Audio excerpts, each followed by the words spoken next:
Haleluya, puji Tuhan, saudaraku.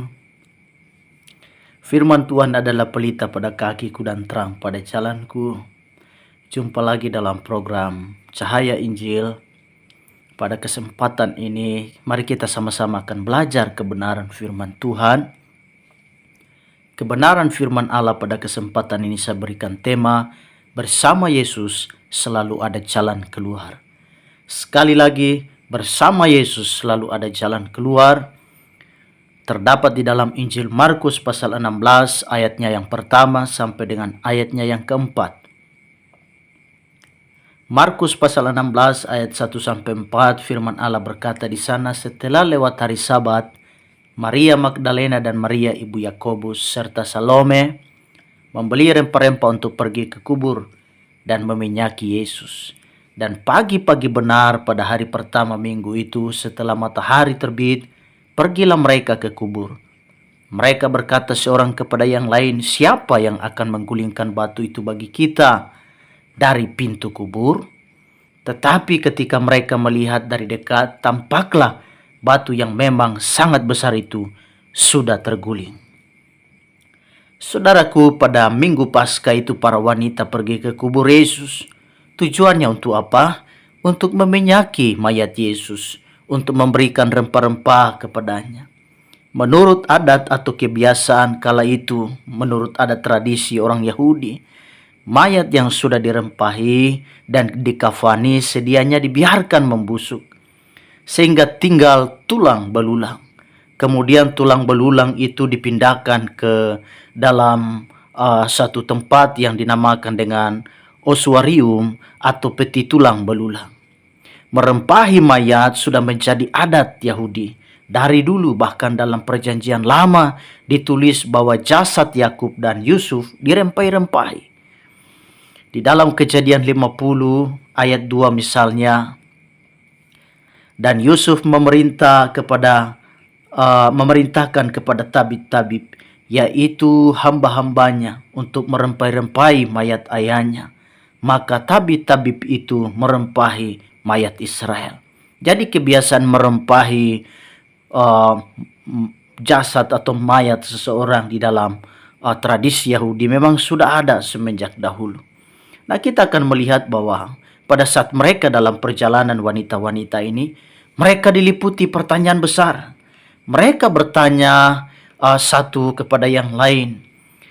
Pertanyaan besarnya ialah siapa yang akan menggulingkan batu kubur itu? Karena kita kenal bahwa batu penutup kuburan itu adalah sangat besar.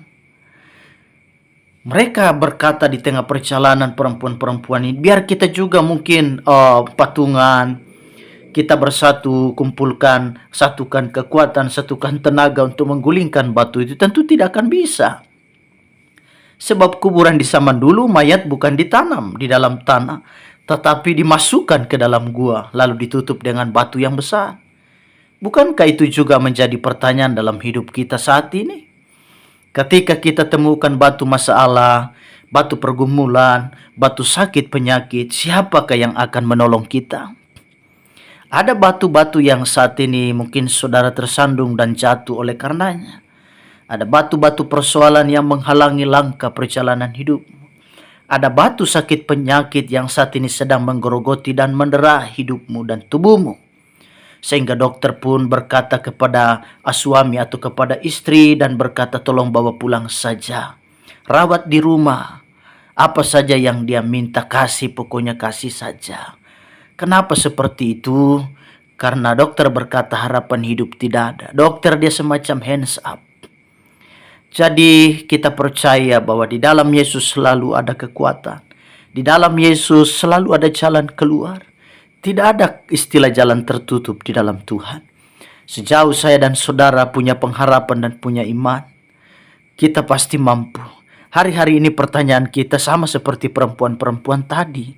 Di tengah perjalanan, siapa sobat yang nanti akan gulingkan batu itu buat kita? Dan kita bisa masuk ke dalamnya.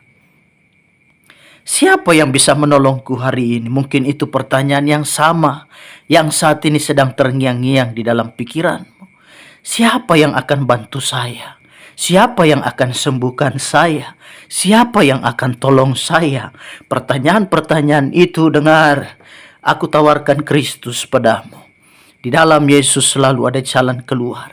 Jangan kecewa, masih ada Tuhan.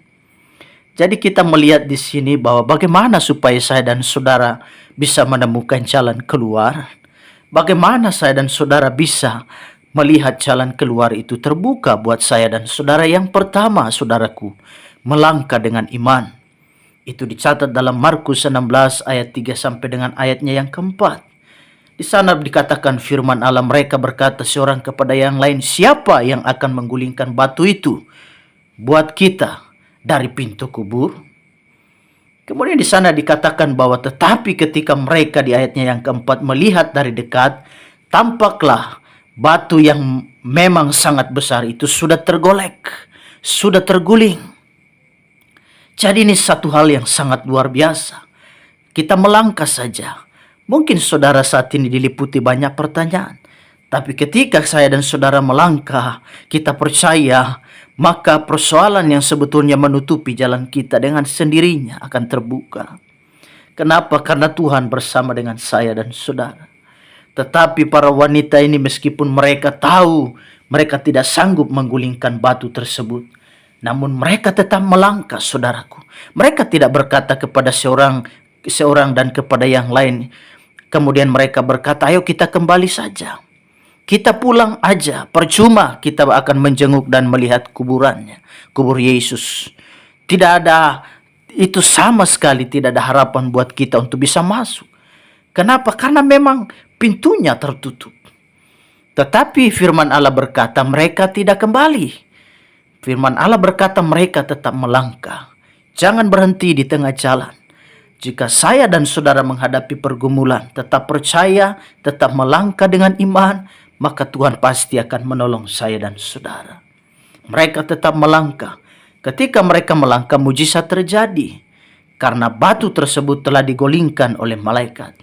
Selalu ada jalan keluar bagi orang percaya yang bertindak dengan iman.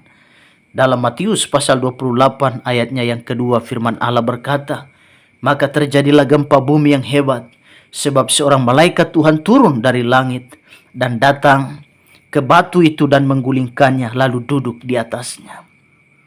Malaikat yang duduk di atas batu artinya Tuhan yang besar, melampaui segala masalah kita. Tuhan jauh lebih besar dan lebih berkuasa dari apapun. Kita percaya kepada kemahakuasaan Tuhan. Kita selalu berpikir kenapa? Mungkin kita berpikir kenapa malaikat menggulingkan batu tersebut. Oh, agar supaya Yesus bisa keluar dari liang kubur tersebut. Saudara, bukan karena Yesus, bukankah ketika Yesus saat dia bangkit dari kematian, dia mengenakan tubuh kemuliaan? Tubuh yang tembus tembok, tubuh yang tembus apapun. Kenapa? Karena tubuh kemuliaan. Dia tidak bisa dibatasi oleh apapun, ruang dan waktu, apapun tidak bisa mengunci tubuh Yesus. Jadi tanpa malaikat membukakan kubur tersebut, Yesus tetap bisa keluar. Malaikat menggulingkan batu tersebut bukan supaya Yesus bisa keluar, melainkan supaya murid-murid, perempuan-perempuan ini bisa masuk dan menyaksikan.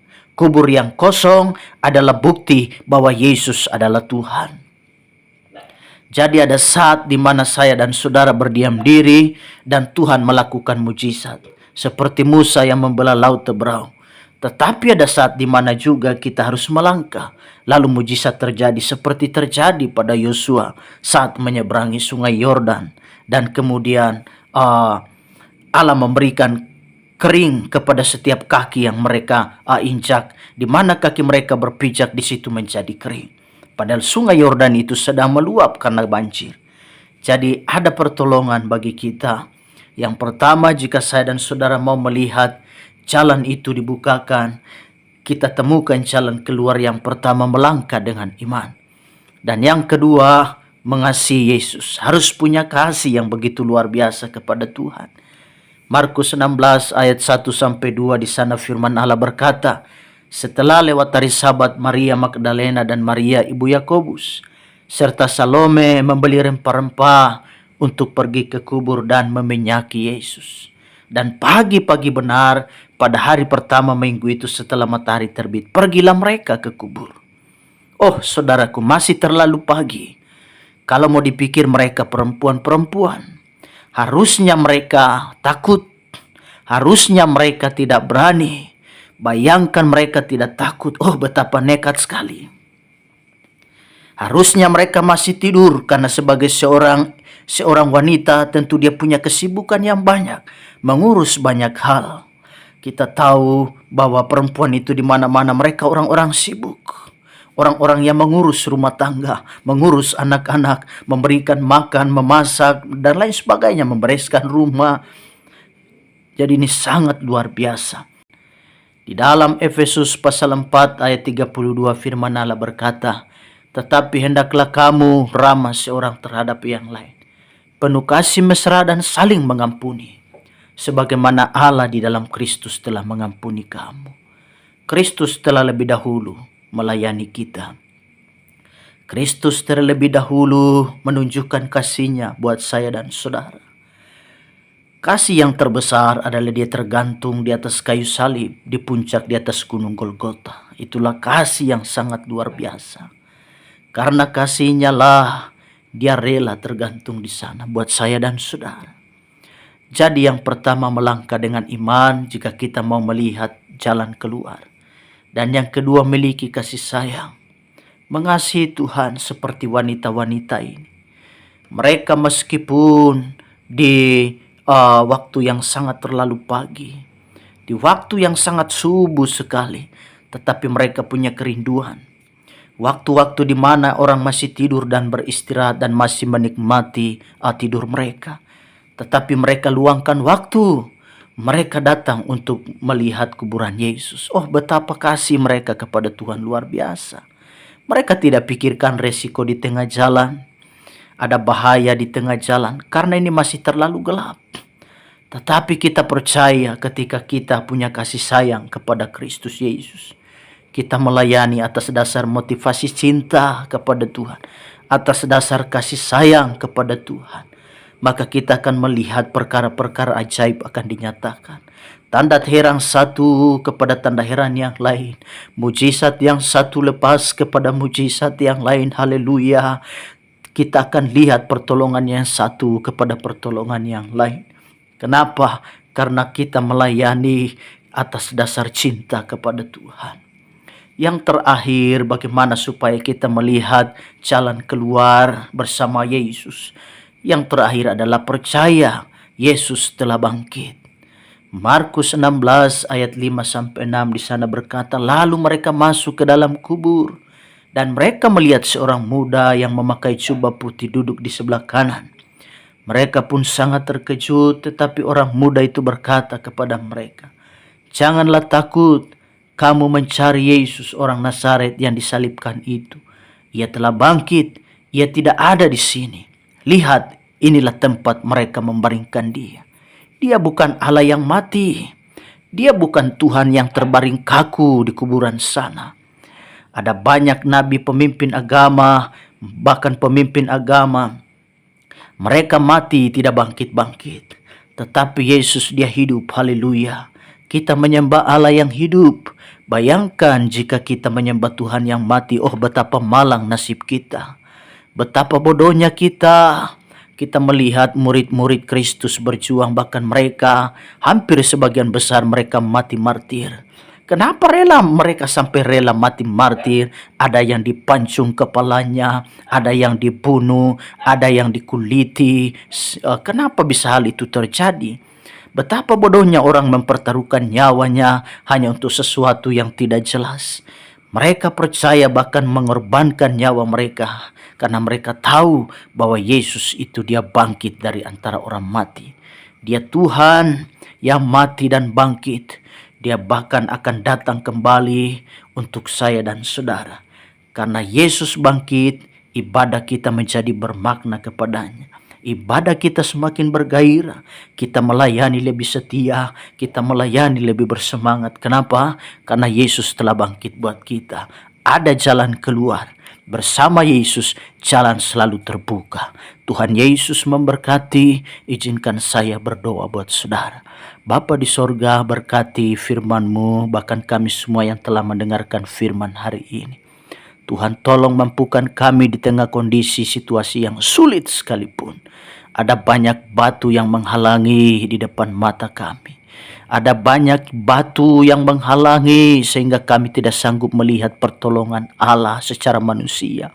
Tetapi kami percaya ketika kami melangkah dengan iman, batu-batu penghalang ini dengan sendirinya akan terhindar karena ada kuasa Yesus.